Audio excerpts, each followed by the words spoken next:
And still the numbers grow. Officially 41 dead and more than 1,300 infected with the new virus, the majority in Wuhan, Hubei province, where this all began. Today, China's President Xi Jinping warned it was spreading. And indeed, scientists at Imperial College London suggest as many as 4,000 people were infected by January the 18th. And that each person was infecting as many as 3 others, showing how hard this will be to contain. With pressure growing on the Chinese government, much of the country has now declared a level 1 public health alert. All transport in and out of Wuhan has been stopped. From tomorrow, all vehicle use, including private cars, will be banned from downtown. In the city of 11 million, 6,000 taxis will be deployed to help people get around. It is in quarantine. In Hong Kong, where they have had 5 cases, today the government announced it was raising its emergency response to the highest level, with schools to remain closed for 2 more weeks after the Lunar New Year celebrations. 控制疫情嘅傳播。 We need to step up our immigration control. We have to control the spread of the disease. First of all, we're going to stop flights and high-speed trains from Wuhan. We will wait until we're fully in control of the outbreak before we resume flights, as well as the high-speed train service. 31 people in the UK have been tested, but all are negative. Public health teams have been placed at Heathrow Airport in London for any passengers feeling unwell. And Channel 4 News understands that medical teams will also be placed at other major airports around the country over the next few days.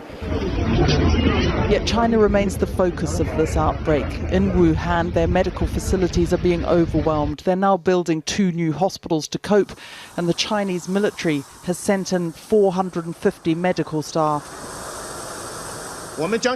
We will make every effort to mobilize all sectors of the community, both at home and abroad, to make special donations of urgently demanded medical-related materials and relevant drugs that meet the requirements. Unlike influenza, there is no vaccine for this new virus, which has never been seen in humans before. Experts are concerned about how it might mutate.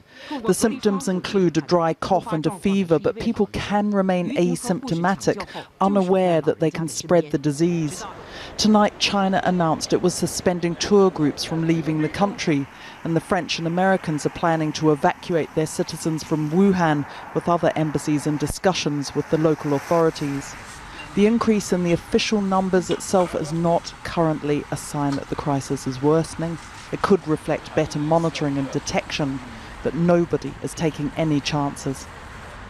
Victoria MacDonald reporting. Well, earlier I spoke to Ben Kavanagh, who's from Ireland and working as a teacher in Wuhan.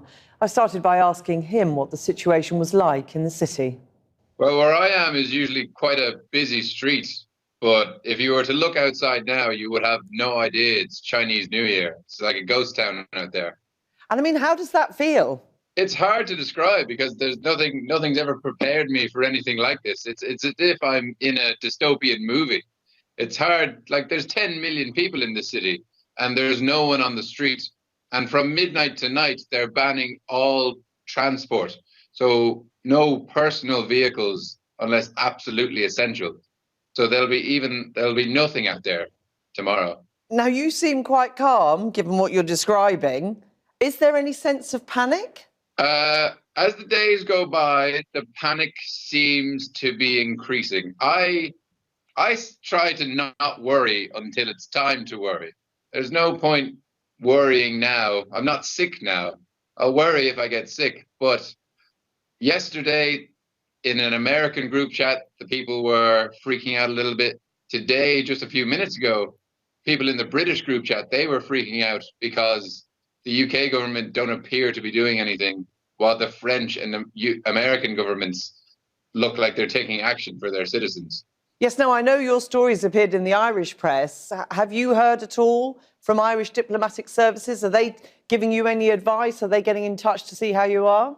I haven't heard anything from anyone, but I also haven't tried to reach out because it's also Chinese New Year. So, you know, consulates and embassies, they're not open today. But for Ireland, I haven't heard from anyone, but I haven't tried to reach anyone.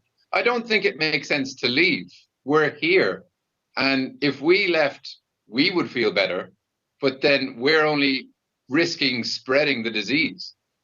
You're there on your own, as I understand it. What, if any, precautions can you take, or are you being told to take, to prevent catching this virus? Well, the best thing to do is stay at home, but unfortunately, that's just not possible the whole time. So when you do go outside, I actually wear swimming goggles, would you believe it? Because that's how the doctors and nurses have been infected, because they're being infected through their eyes. They took precautions for their mouths with masks, but the doctors and nurses were infected in the hospitals through their eyes. So now when I go out, I wear 2 masks and a pair of swimming goggles. It looks silly, but it's the safest way to do it. And how often are you venturing out? Presumably you need supplies. I will be going out first thing in the morning for what I can only describe as a massive shop, because I don't want to have to go out again for a very long time. I plan on bringing my suitcase to the shop so that I can get enough stuff. And that's it. After that, I don't plan on leaving for weeks. So you are literally anticipating having to stay in your flat alone with this stockpile of food ad infinitum at the moment? Yeah, that's it.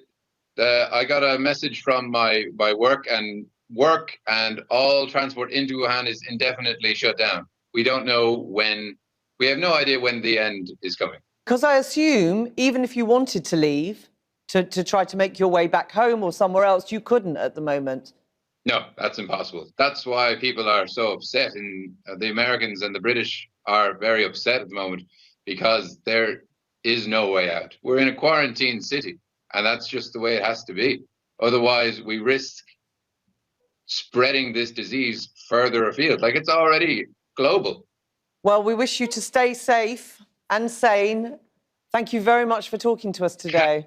Thanks for having me. Thank you.